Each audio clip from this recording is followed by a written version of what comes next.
On behalf of ALCTS and my co-organizer Pamela Blue, I welcome you to the second in a series of webinars about institutional repositories.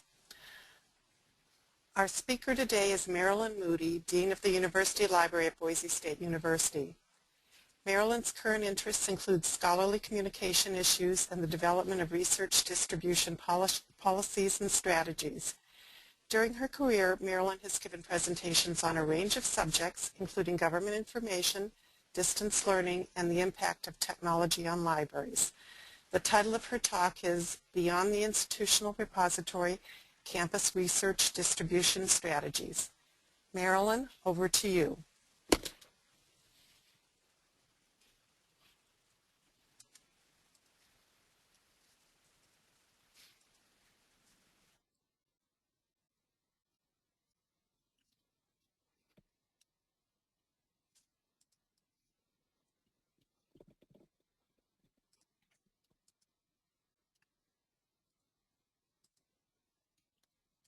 Hello everyone, this is Marilyn Moody and I'm very happy to be here today to speak with you on a topic that I think is of increasing importance, especially in these economic times.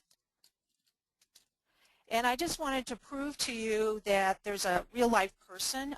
It's not just a disembodied voice here talking to you. So on the right's a little picture of me with my headset on.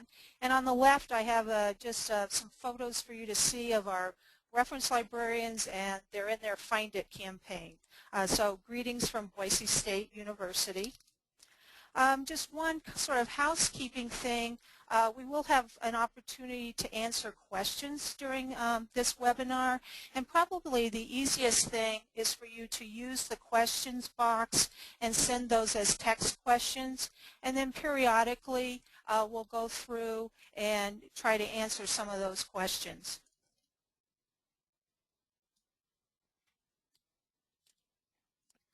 So the kinds of things that we're going to be talking about today, the major topics that I want to take a look at, are looking at an overview of the whole research distribution strategies model and how institutional repositories fit into that model, and how it really gives you significantly more ways to approach the topic of institutional repositories, and how to fit that even in a greater way into your campus mission, vision, and strategic planning.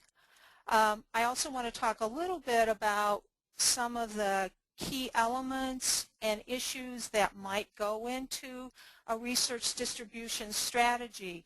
This tends to be pretty institution specific in many ways as far as which of the strategies, the elements, the issues are most important for your own university, but there are a number of things that, at least when you start talking about research distribution strategies, you want to be sure to think about and then pick out some of those as the most important ones for your university. Throughout this, and explicitly in a couple of the slides, I want to talk about how to frame this conversation for a campus. What are the kinds of things you need to be saying to people on campus? How do you talk with other people about research distribution strategies? What are the kinds of things that people respond to? And again, thinking about the institutional repository, I hope I can give you some other ways of talking about institutional repositories that may resonate in a way on your campus that some of the ways we've talked about institutional repositories and their benefits in the past may not have. And then I want to use some examples from Boise State University, and not because I think, oh, we have all the answers, because we don't. We're actually very, very new, really, to some of these issues and to thinking about it.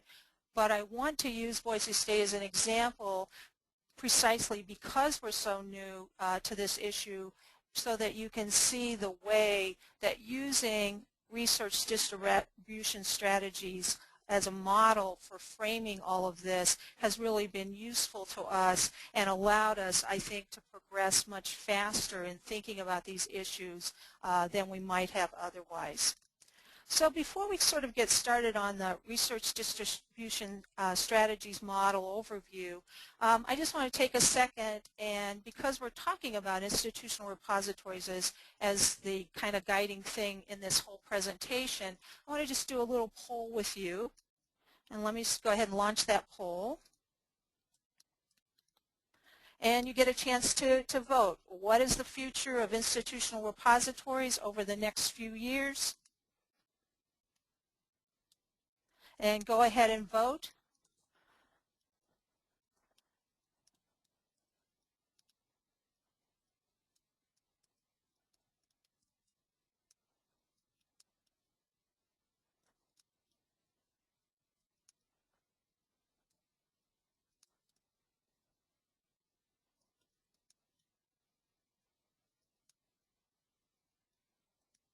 And I think we've got most people voted here, so a few more. I'll let it stay open a little bit longer here.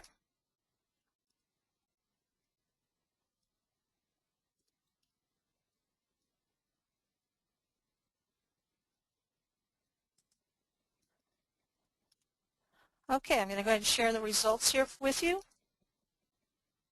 And as you can see, 82% think that it will be implemented at most universities. And I'm very happy to see that most people don't think it's just a fad, that there is no future for it. And, you know, I think thinking about, you know, it may just go on the same as it has today. And part of what I think we're looking at today is to try to think about how do we make these institutional repositories really fit into the fabric of our universities and become something that is really used in the way that it is possible to do so. So hopefully all of you are back seeing my regular slides here. We're still on the major topics today. And let me go ahead to the next slide.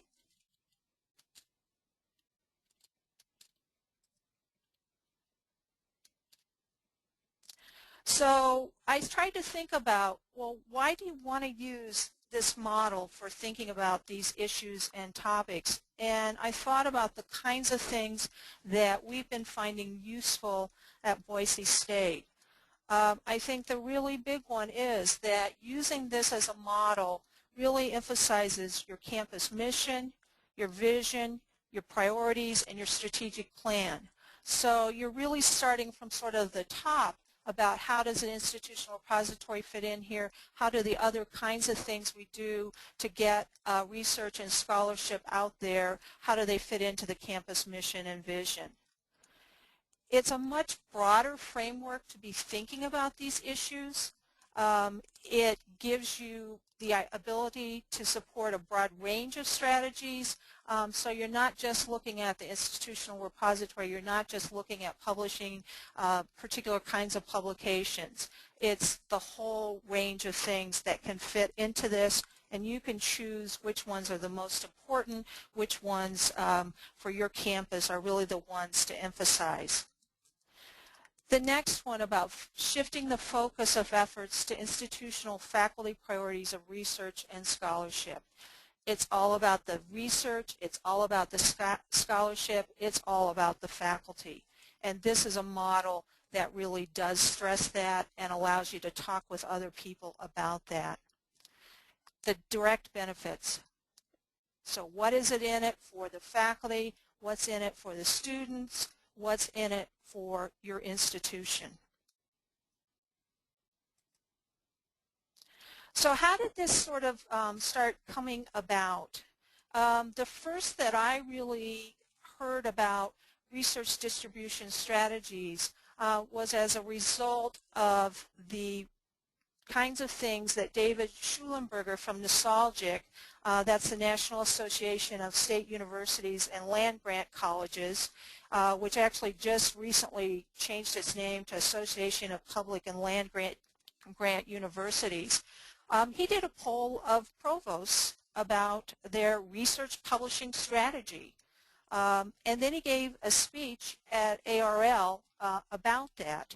And some of the interesting things he found were that, provosts really didn't have a research publishing strategy for their campus. They tellingly did not see IRs as integral to any research publishing strategy that they might have.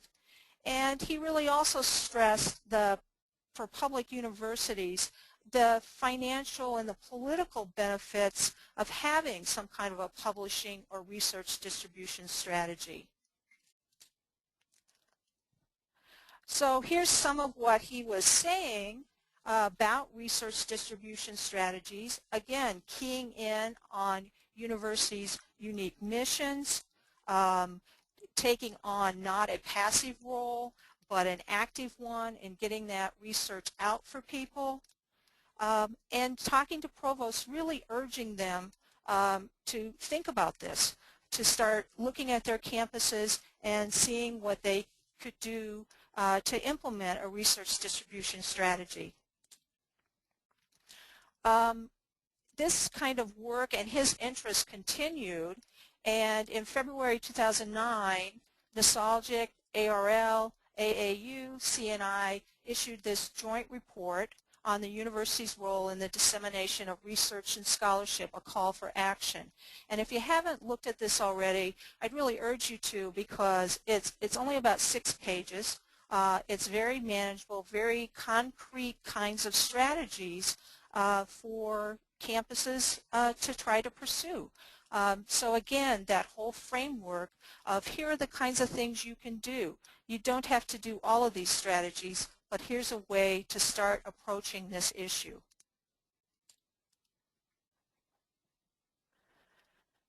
And part of that is a vision statement for the university's role. So talking about why is the university involved in this? What is the vision for what we need to do?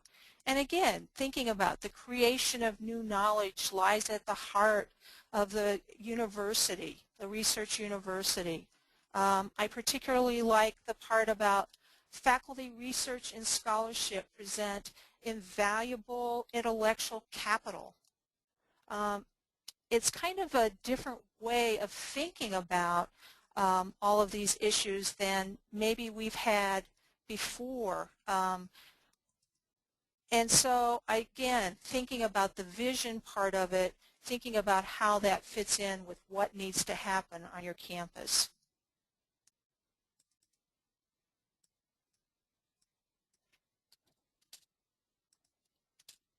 And speaking of vision, here's the Boise vision. Here's the Boise State campus, and I just threw this in so you'd have a little bit of relief from looking at the presentation slides. It's a gorgeous picture.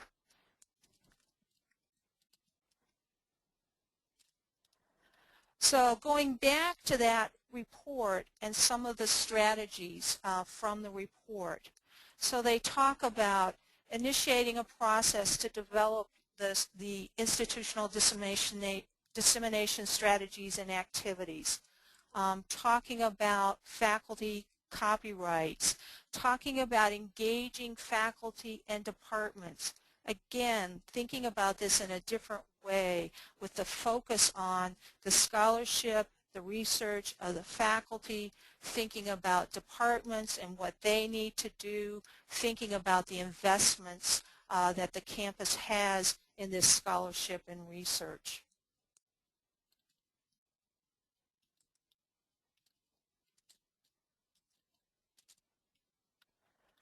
It continues, and again, these are just part of the recommendations that they have from the developing the policies, thinking about IRs in a different way. If you have those IRs, promote their use, expand their capabilities, seek opportunities to invest in shared dissemination, encourage faculty authors to modify contracts with publishers. Again, it's a different kind of language, a different approach to what's going on.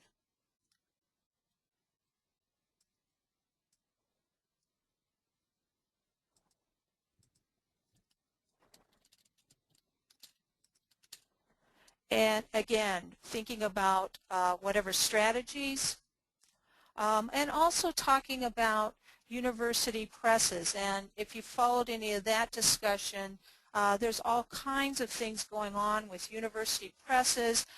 There's been things talking about whether university presses are better suited to be aligned with the libraries on campus, thinking about new ways of publishing at universities, really that whole development of what that means for university presses. And again, that all falls into the whole research distribution strategy overview.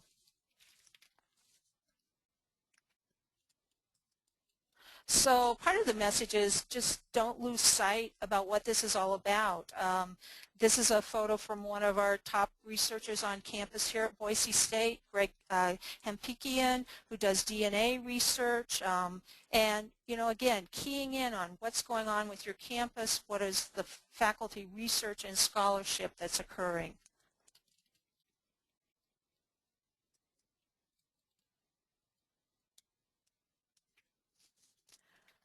Let me just stop here for a second and see if there are any questions so far.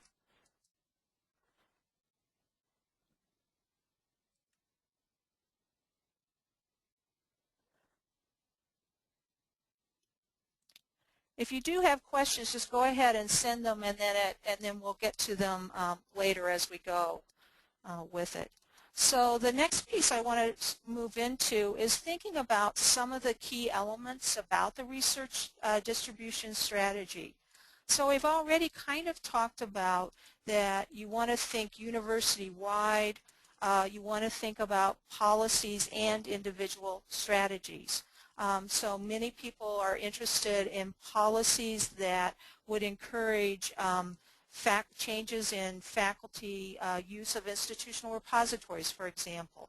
So the policies that provide mechanisms, maybe even mandates, at least encouragement for that kind of deposit in institutional repositories as a way of getting that research out to the public. Institutional Repository Plus, and I'll talk about that a little bit more, but going beyond just thinking about maybe the preservation and the archiving sorts of aspects and thinking of your institutional repository in a much broader way, maybe thinking of more than one platform that really becomes your institutional repository. We'll go into some of the specific kinds of things that might be part of an institutional repository plus. Faculty issues and education. So all kinds of things like open access issues, faculty author rights that may come up as part of the whole model that you need to put together as you're thinking about research distribution. New publishing models. So thinking about how do you get the research and scholarship on campus out, looking beyond just the sort of traditional sorts of publishing models and perhaps maybe even looking beyond just electronic publishing models, but thinking about what really works for this campus, what are the things that we can look at and think about in these terms to do something differently with what we're publishing. And certainly with the economic situation right now, I think lots of places are looking at, especially publications that have been subsidized in one way or the other, how do we look at this differently and still have it part of our strategy to get this scholarship, to get this out for people to see. And again, just the broad distribution of faculty and student research and scholarship.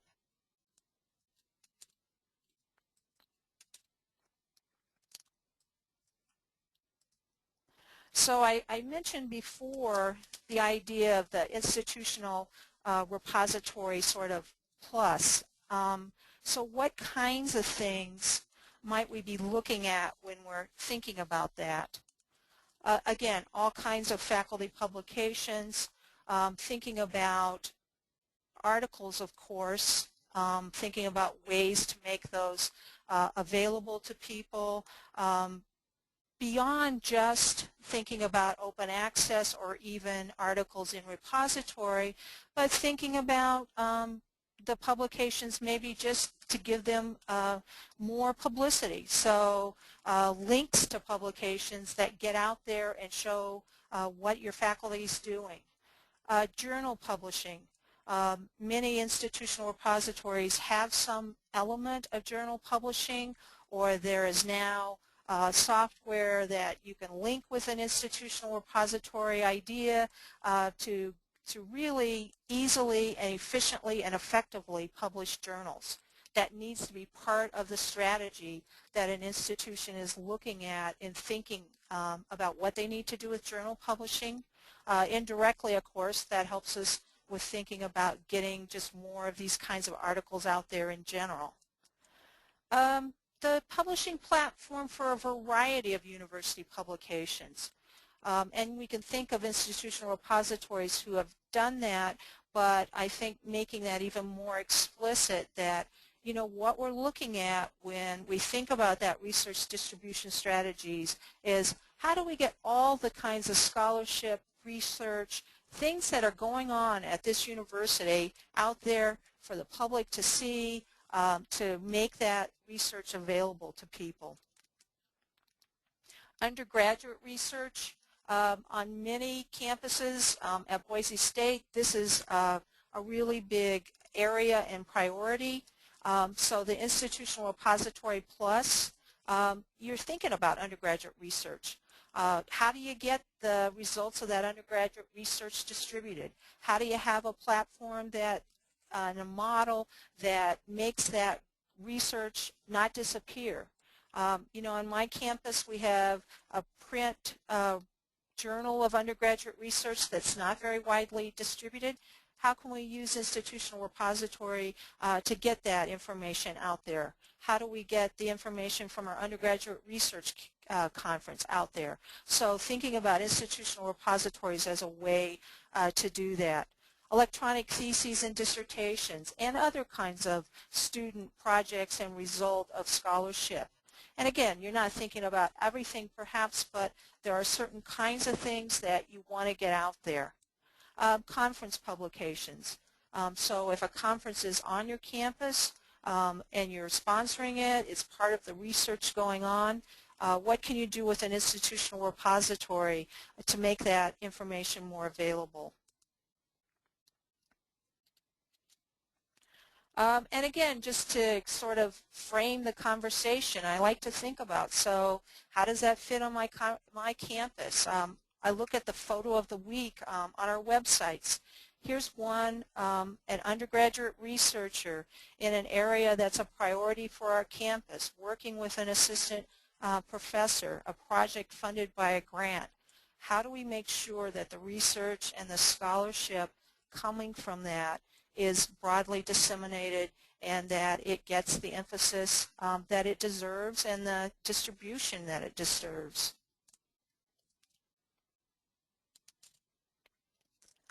So switching gears just a little bit, thinking about the model of faculty issues and education. And in some ways, these may be the things that a lot of librarians really have thought about and talked about, but I think by folding this in to a broader framework, a broader strategy, the importance of some of these issues, I think, gets highlighted. I think people are more willing to talk about them when they're framed in these kinds of models and talking about the research and scholarship on campus and how you get that out there. So all the range of scholarly communication issues that as librarians we've talked about, so open access, thinking about faculty author rights, doing the kinds of education and work with faculty that help them understand those rights or give them the tools to be able to use their author rights. We've all gone through thinking about what we need to do for the NIH grant requirements. The institutional repository, again, in a much broader kind of conversation about faculty issues, about how to get faculty research out there. And copyright issues, of course, kind of go through all of these scholarly communication issues. But again, it's thinking about not just pinpointing, for example, copyright, and one person over here is doing that, and it's not part of a broader policy, or it's not part of a broader strategy for the campus. It brings all of these issues together.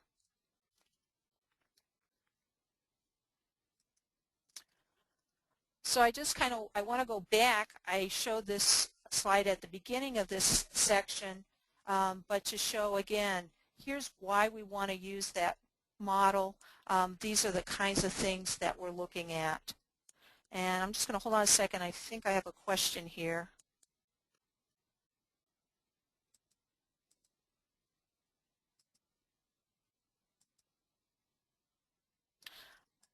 Okay, so the question is, it seems to me that you need a visionary to get the faculty to buy in. And I'm not sure if you need just a visionary. You need a vision, obviously, and you need really broad faculty, campus administrators to think about this, to be advocates in one sense for this. But I also believe if you frame this conversation in this whole model, it makes a lot of sense to people on campus. And in a minute, we're going to talk about the Boise State, and one of the things that I think that has been very helpful to us is that we have had the top-level administrators be the ones who are thinking about this distribution strategies model.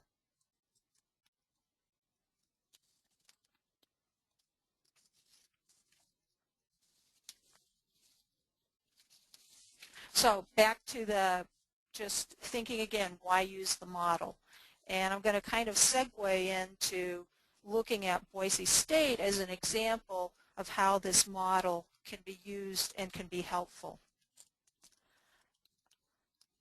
One of the things I want to talk about with Boise State is that, you know, we're really very new to all of these issues surrounding research and scholarship distribution. We're a campus that has rapidly transitioned from a primarily undergraduate institution to one offering master's and doctoral programs and emphasizing research. Our institutional repository is less than 6 months old. We're just implementing electronic theses and dissertations. We're just really in the last 6 or 8 months having many of those conversations about policies surrounding faculty scholarship. What has happened, though, is by using this research distribution strategies model, I think we've gotten going on all of this much quicker. I think we've all had a much better sense of a shared vision of what we need to have happen, what the individual pieces are. And one of the things is that I think our development's going to be very uneven. So we may make gains in one area at one point, gains in another, but they're not isolated. They feel like they're all part of a broader strategy, and you can think of them in that way as part of a broader strategy.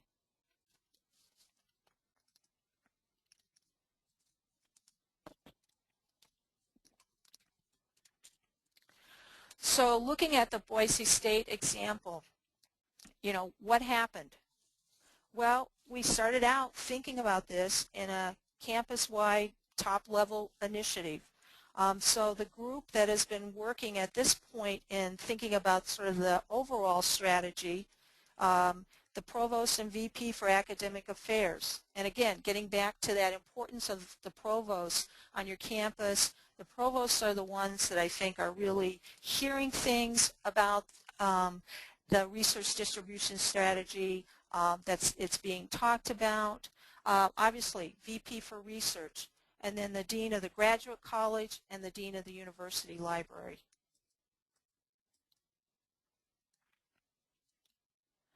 Let me just stop there because there is a question here from the other section. What about preserving blogs, wikis, and the like? What sorts of non-traditional things? I think that is part of the strategy, but I think it does have to go into this whole model. So on your campus, it might be very important to have particular things be part of your research distribution policy.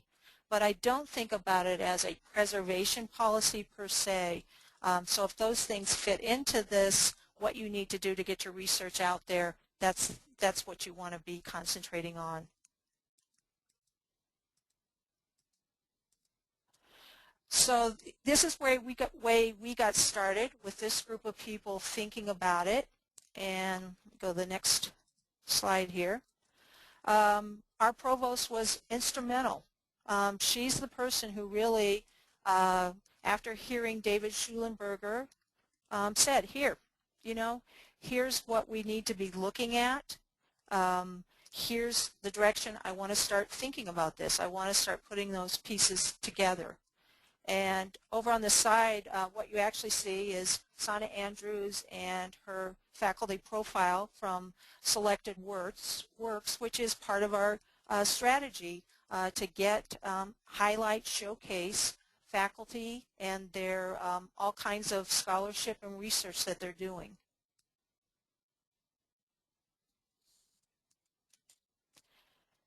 And at Boise State, we have a very strong strategic plan. That's a huge part of what we need to do.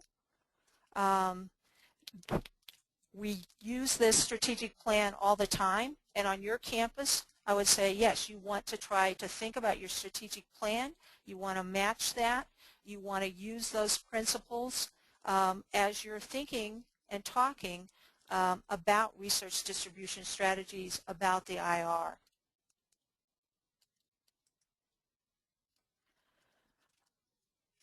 I wanted to talk about thinking about how you, again, frame the conversation about institutional repositories.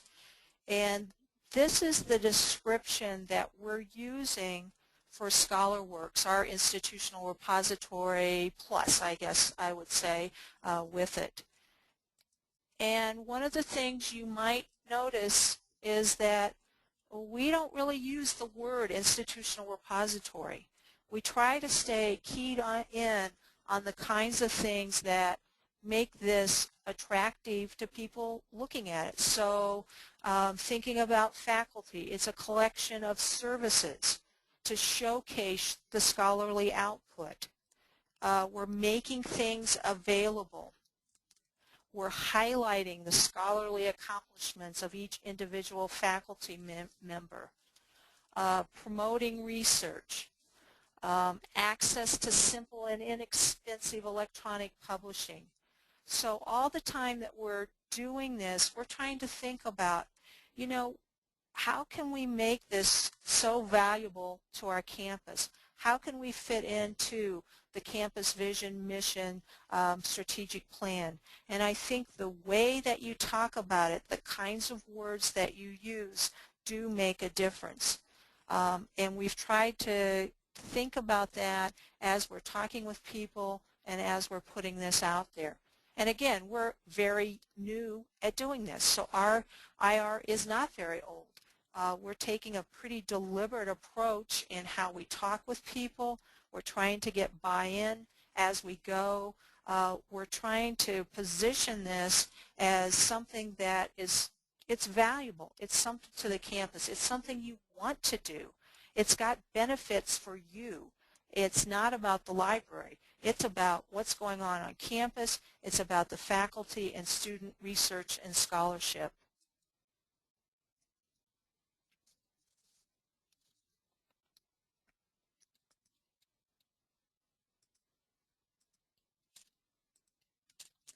So I'm just going to show a couple screenshots, and I think we'll have time at the end. I'll actually just go live so you can take a look at ScholarWorks. But again, thinking about the campus, what do we need to have? What do we highlight for the campus?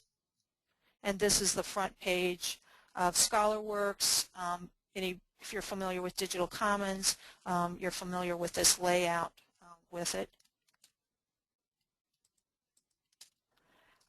Here's one of the faculty profiles, And again, we're using Digital Commons and the selected works, but that whole idea of profiling faculty, getting their scholarship out there, that can happen in different ways in addition to an institutional repository approach. Many of you probably are really doing that, but maybe not part of a purposeful strategy. It may be something that's left up to individual departments and faculty members, and I would say however you approach it, there's a lot of value in really thinking about how do we highlight the scholarship and the accomplishments that are going on with our faculty.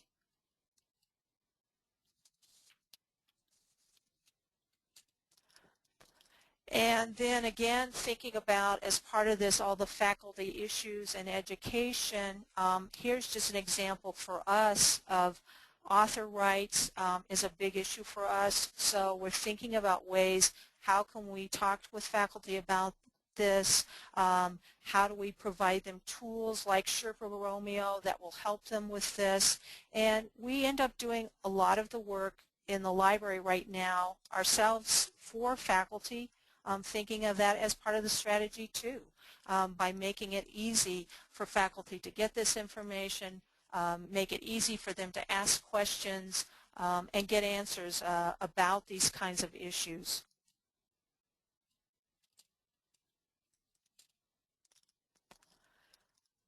So I wanted to kind of conclude with some of the things that we've learned in thinking about framing the conversation. And again, we're real new with this, so it's very fresh to us about what works and what doesn't as we've been going along.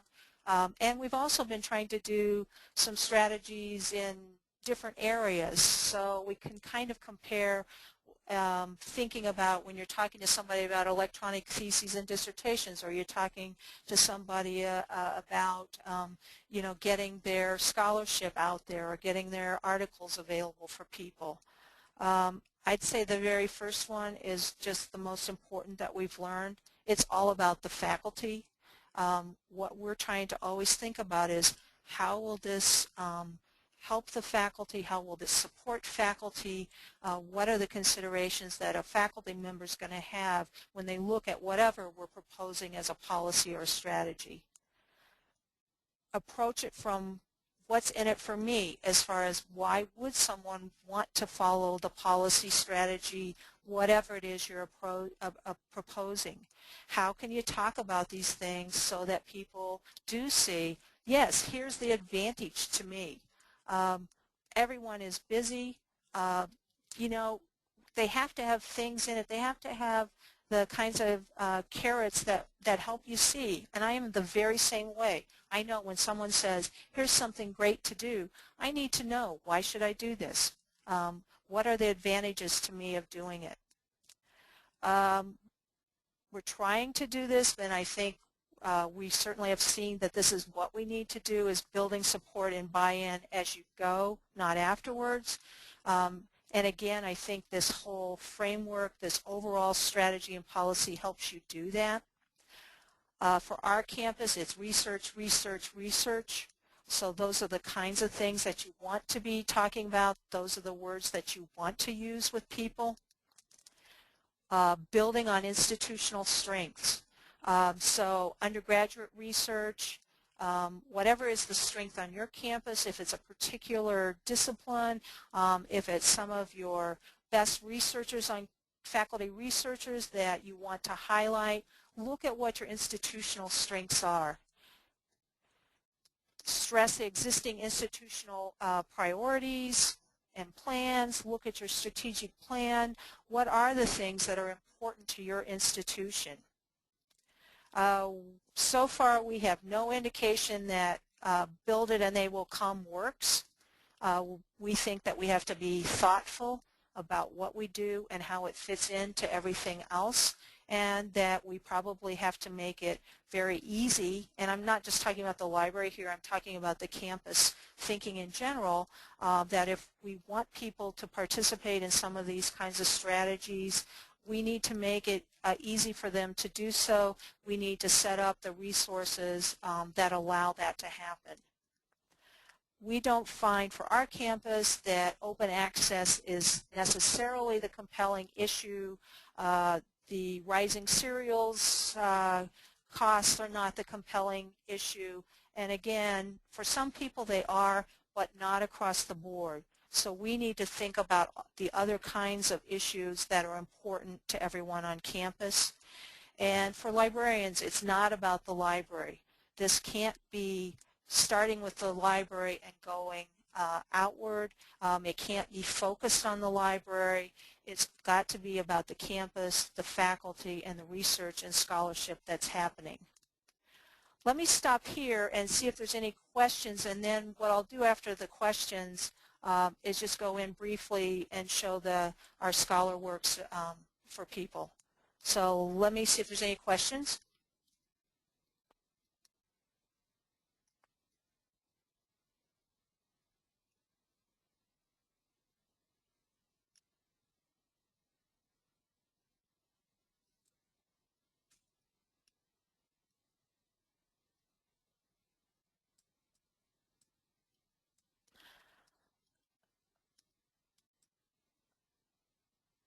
Okay, I've got some questions that have come in. Let's see here.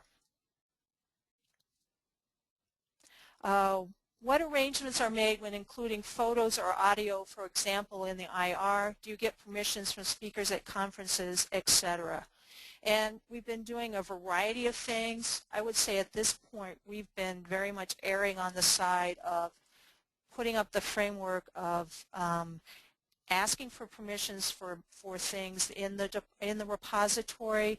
Although, you know, again, when you say photos photos or audio, permission from speakers at conferences, you know, I think that is going to vary from situation to situation.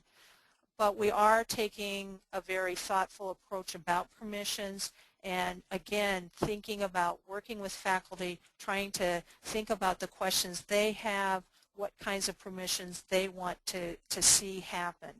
And I think it's easier, this whole kind of permissions, what should happen, what shouldn't, is easier when you're thinking about it in a broader policy approach. But again, you will have to look at things on a case-by-case basis as well.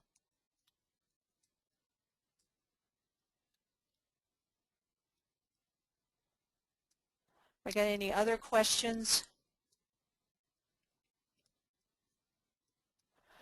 Do you know of a multimedia program that can be used to introduce the topic discussion of IRs to faculty and university administrators? There are some presentations that people have already done. I think that the work that Schulenberger that I referred to, and I believe there might be some presentations that he's done that are available, and I'm not sure about that, but I think those kinds of things really resonate with faculty and administrators.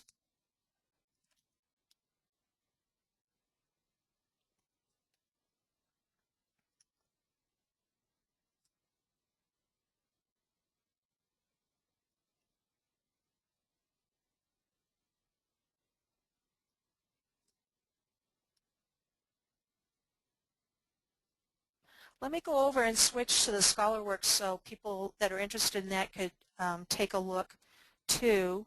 Oh, I've got some more questions. Okay, let me go to the questions here. You mentioned e-theses. What sort of permissions policies are you implementing for students? Again, we've just gone through that process during this semester, and our Dean of the Graduate College has set up those kinds of policies so that we're starting with this semester having that be a permission form that they can say whether they want to be open access, dissertation or theses. And again, it's given some options. We haven't gone the route of necessarily mandating most of these kinds of things. We've tried to stress the advantages to people instead of sort of being more of a mandate. And I think it's very crucial that the grad college were the people looking at this and implementing the policies for that.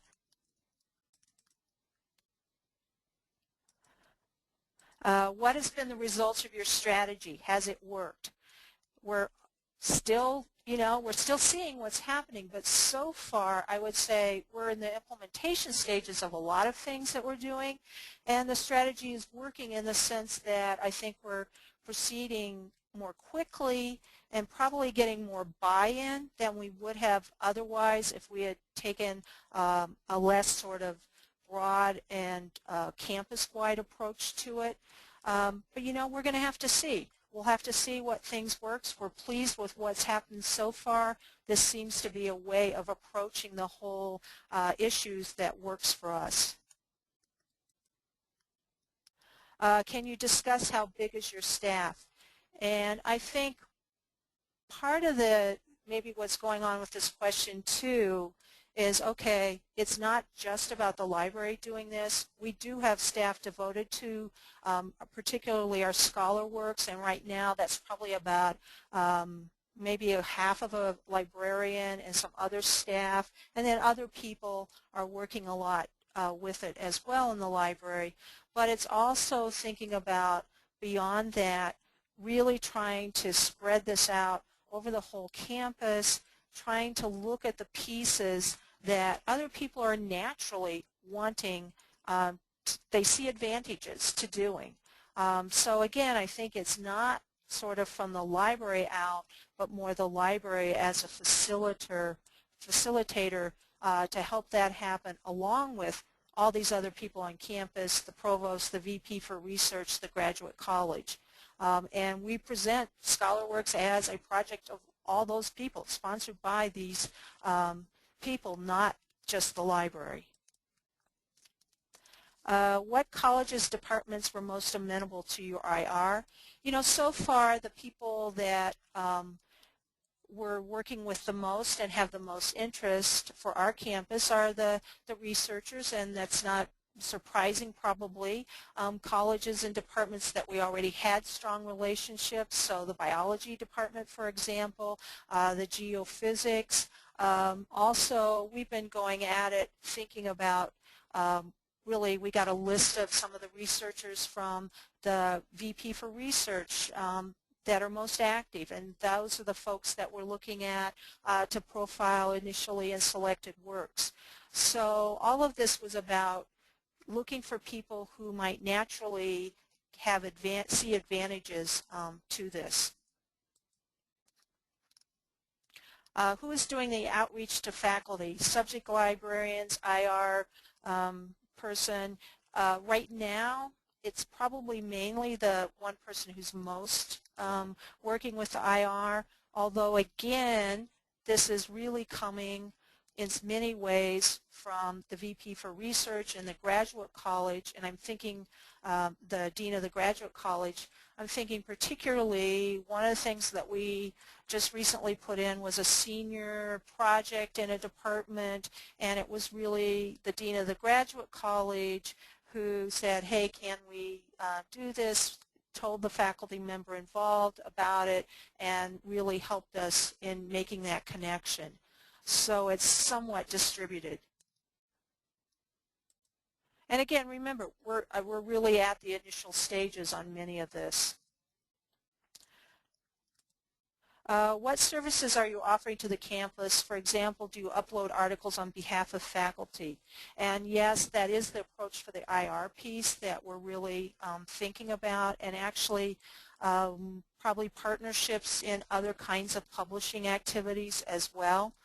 So we are not thinking that we will just have this repository and people will just find it and put things in it. We really are thinking about the approach that we are going to have to provide the resources for the campus as a whole and the library in particular to do those things. And it's a combination. While I say yes, we will do those things, obviously faculty can also do it themselves as well if that's the route they'd like to do. We make that option available to people.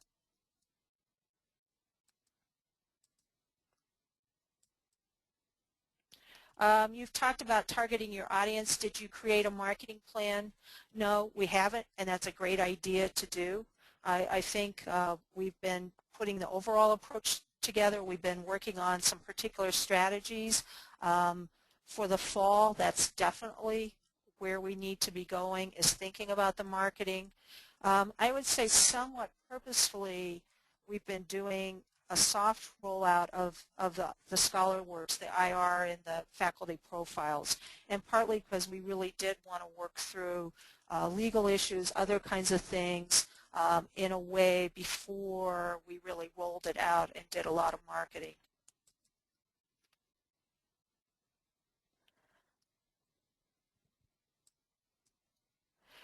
And I'm just looking to see if there's any other questions. I think I got everybody's questions.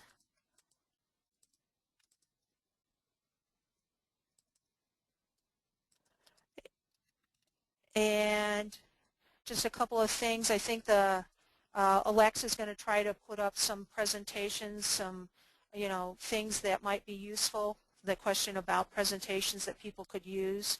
And mention that Spark is also a good resource. So let me switch over just so you get a taste of, because I know there's interest in ScholarWorks.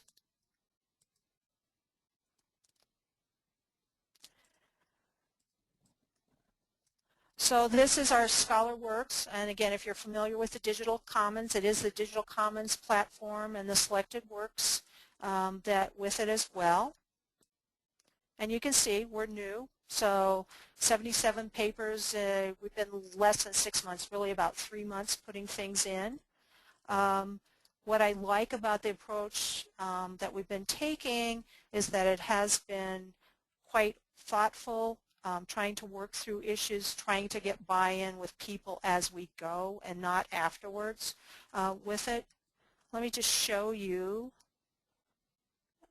So you can see pretty standard sort of setup with having the colleges, different areas. I'll just click into the biology faculty. And one of the things we did was consciously set up some of the structure ahead of time so that we're ready, so that when we do start really marketing this, it's going to be ready for everybody to use with it. So we went ahead and set up for all the areas of it. Let me just show you the author FAQ, because I think that also kind of speaks to many of the things we've been talking about.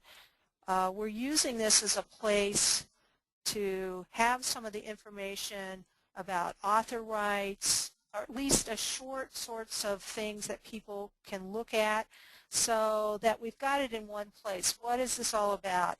Here's a very short version. It also helps you know the kinds of things that you need to know to have things put into ScholarWorks. But again, just trying to say we've got this set up so it's easy for you to use. We're providing some of the resources to make this happen. Much, going after the let's make this as useful to people as possible.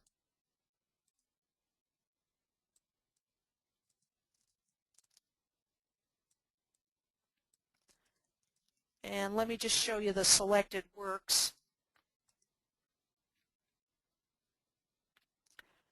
And again, there's what, about 12 people in here so far. These were our guinea pigs, basically. Now we're ready, though. We've sorted through many of the issues that are involved, the permissions issues, how we want this to look. We thought it was important. We picked out some of the top researchers on campus to be the first people in here so people could see the possibilities with it. Let me just go into one of these so you can see.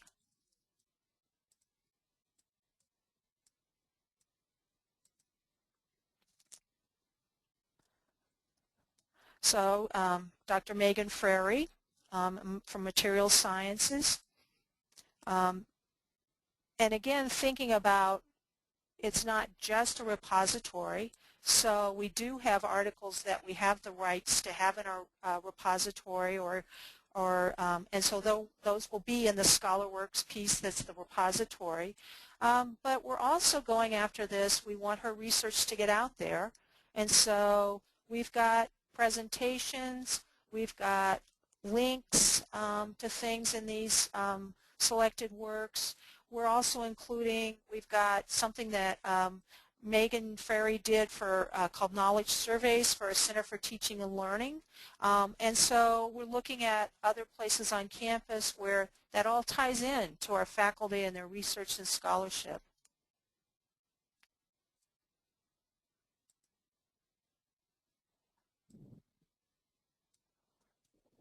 So let me just get back to our questions. And let me see if we've got any more here.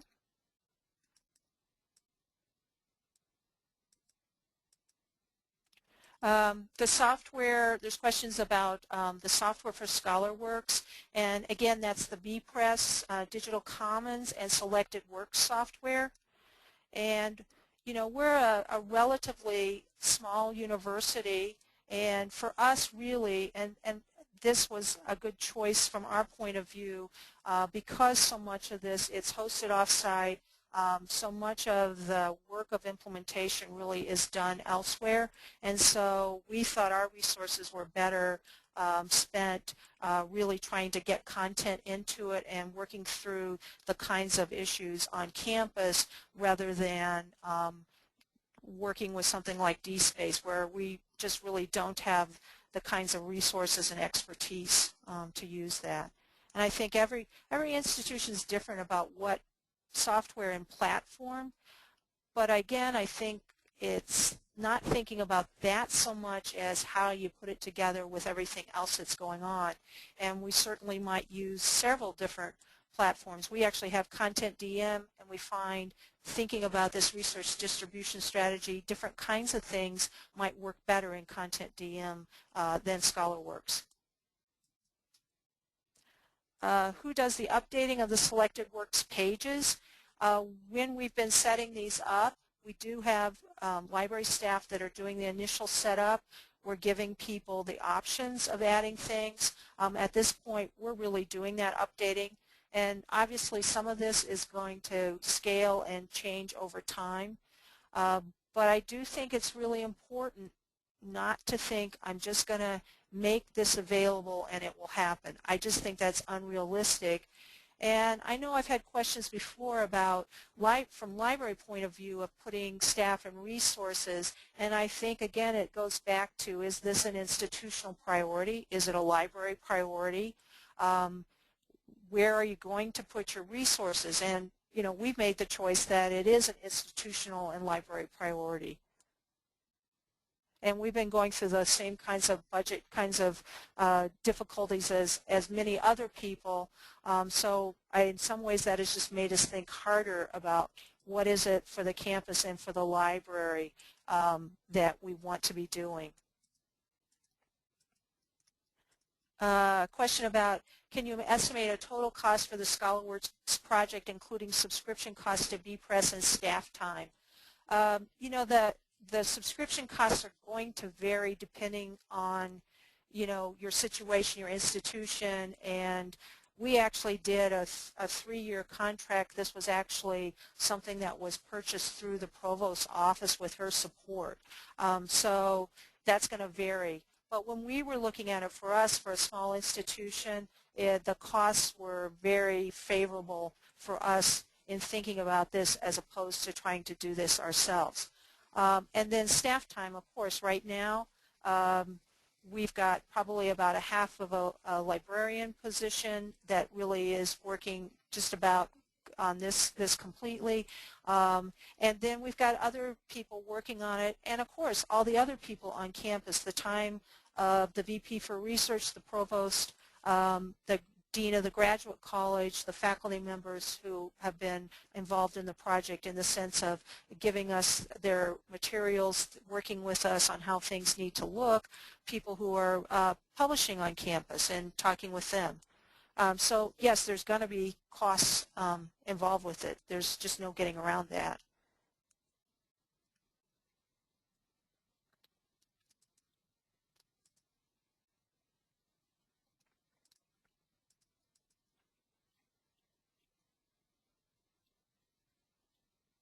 Other questions?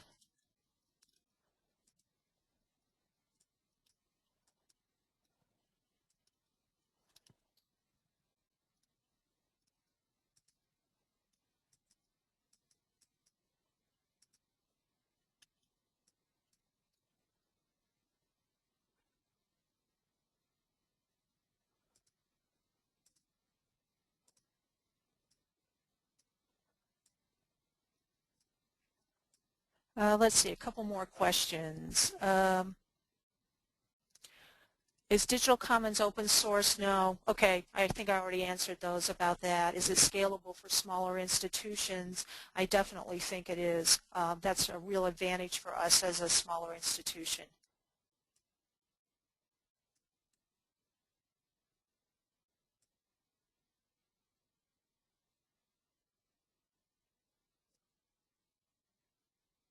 Okay, I think we're done. We're just about at an hour in, and I thank you very much. Please feel free to give me an email if you've got further questions. I think you'll get copies of the slides, and you'll also see later a copy of the entire presentation will be emailed to you. Any of the LEX folks, anything else that you'd like to say? Yes, this is Cindy. Thank you very much, Marilyn, for your thoughtful and highly practical presentation today. Pamela and I also wish to thank Jordan Fields and Carrie Cassio for their technical support. This concludes the second of 3 webinars planned for this spring on the topic of institutional repositories. Registrants for today's webinar will receive a message requesting completion of a short online evaluation. We hope you will take a few minutes to provide us with feedback. We also encourage participants to register for the 3rd webinar to be held on June 10th. It will feature Marissa Ramirez and Michael Miller from California Polytech, who will address the topic of generating campus buy-in for your IR. We look forward to meeting you online at that time.